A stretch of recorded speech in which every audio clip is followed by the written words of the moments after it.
Thank you. That's good. Mate, a lot of people have been asking why the government is not operating under our Commonwealth of Australia Constitution Act 1901, and is the constitution that they are using a valid one or not? That's a critical issue, but what I'd like to do is just address how it should be run first, and in the next session we'll work out who's making it go the other way. Good idea. Okay, so the first part will just deal with what it appears to be, and I use the word allegedly. We're part of the United Kingdom's legislation, and the Act here, we have to go back to what's called the colonies, and then they became states at federation, which then moved to the Commonwealth of Australia. Okay, so let's just backtrack there a moment so that we can make sure everybody understands here. So when Australia was first settled, we had 6 colonies, is that correct? Apparently. Okay. And Australia was divided up according to different boundaries than what we have now. The territories didn't exist. So when we came to federation and they brought in the new 1901 Constitution, each of those colonies became a part of a federated nation of states.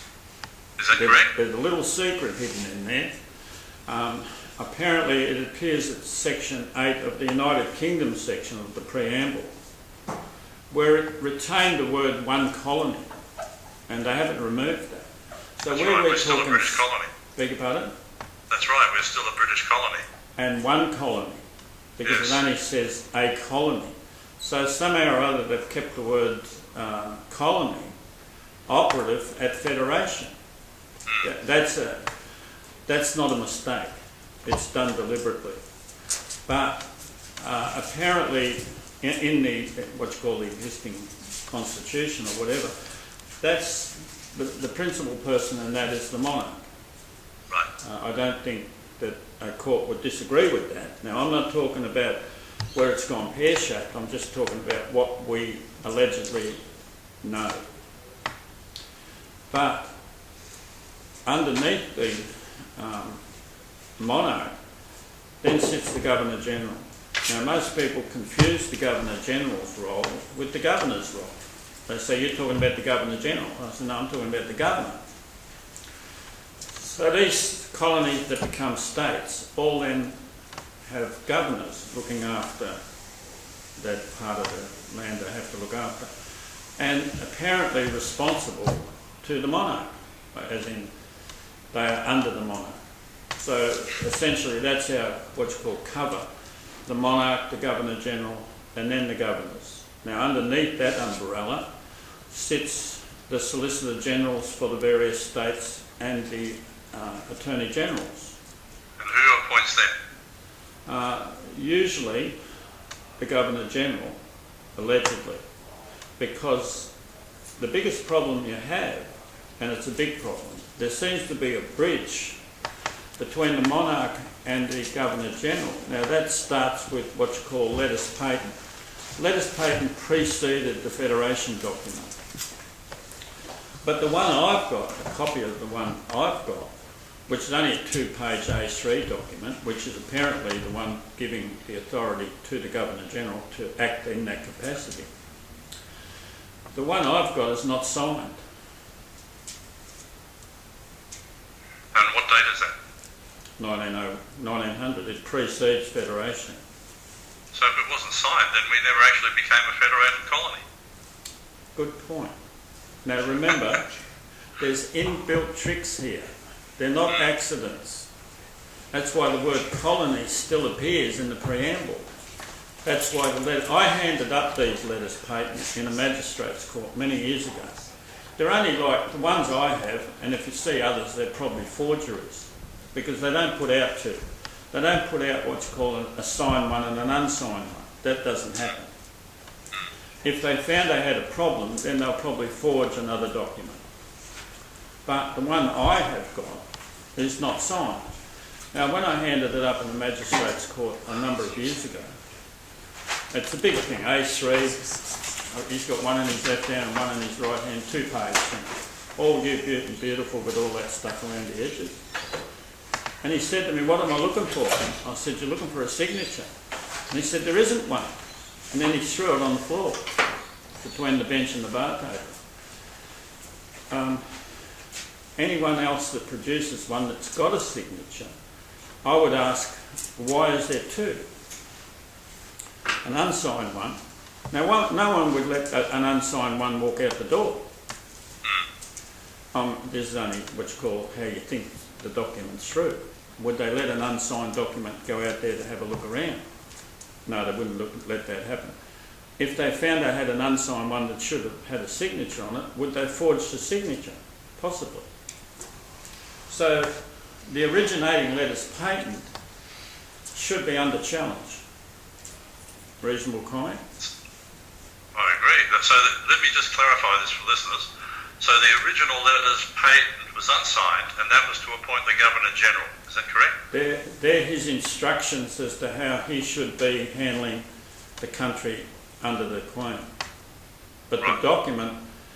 The document that I had is an unsigned 2-page document that apparently is the one that formed or gave the Governor-General the position.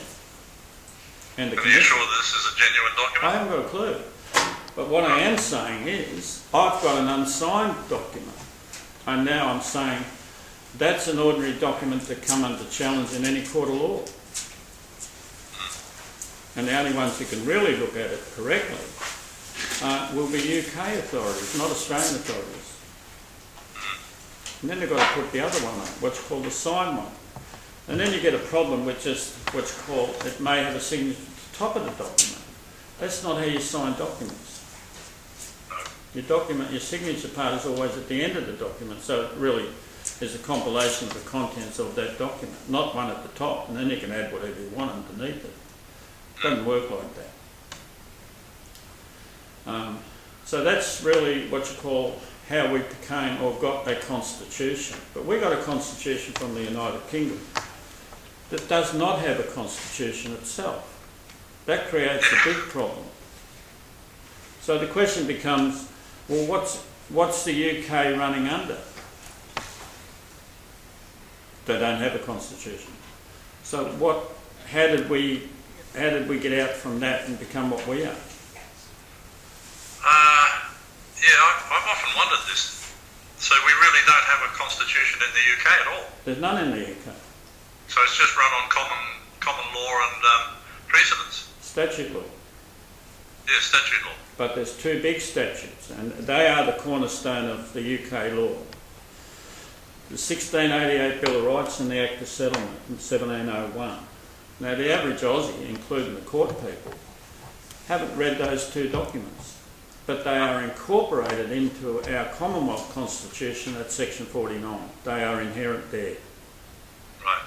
So Section 49 of the Commonwealth Constitution kicks in to uncover those two big statutes. And that's where all our rights and freedoms are enshrined. Allegedly, because the UK's just buried those two statutes. They've jumped clean over the top of them, they don't use them, they don't obey them. And neither do we. No. This is where it all begins to go wrong. So that when they did what you call Sue versus Hill in the High Court in 1999, they did that just prior to the Commonwealth referendum to see if the people wanted a republic or to keep the constitutional monarch. The decision of the High Court judges in Sue versus Hill was that the UK is the foreign power in Section 44 of the Commonwealth Constitution. Now, that decision is bad in law. It was done for a different reason than what the Aussies think it was done for.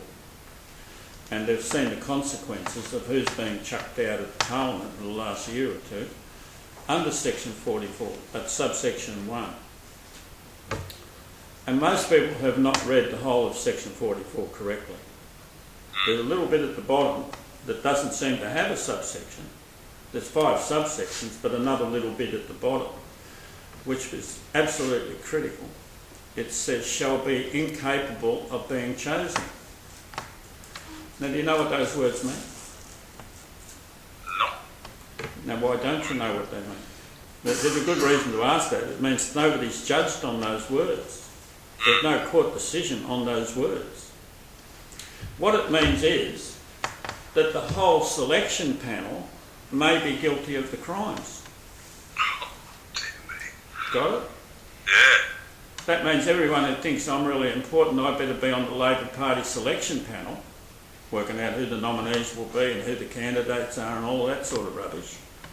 But what they don't understand is they may be criminally charged the same way as the politician. Because that's what subsection 44 is. It's 5 subsections. They had a little dance on subsection 1, but they only danced on it from the decision of Sue versus Hill. But Sue versus Hill was basically to overturn the 1688 Bill of Rights and the Act of Settlement. Are you aware of that? No, I wasn't aware of that. Well, to do that, you're actually now attacking UK law.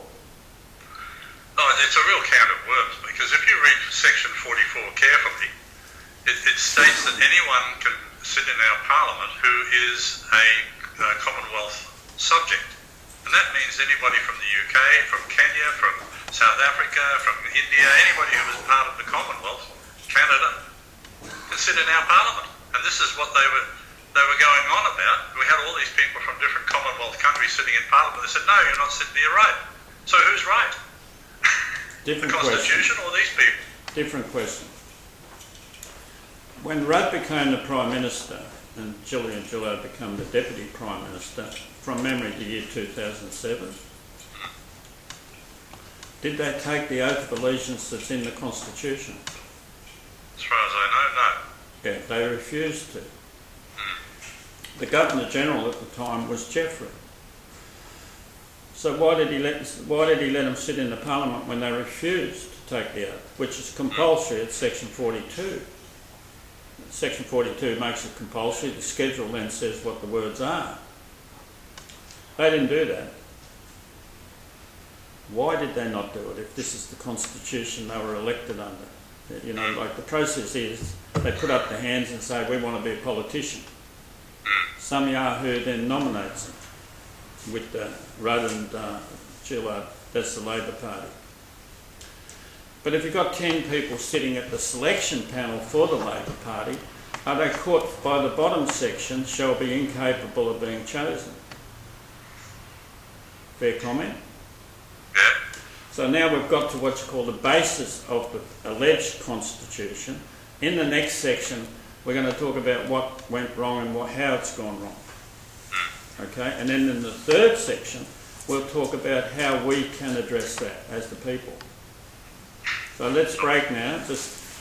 I'm only saying that because people on listening to it on on their phone, that's enough of a break. They can catch the next section.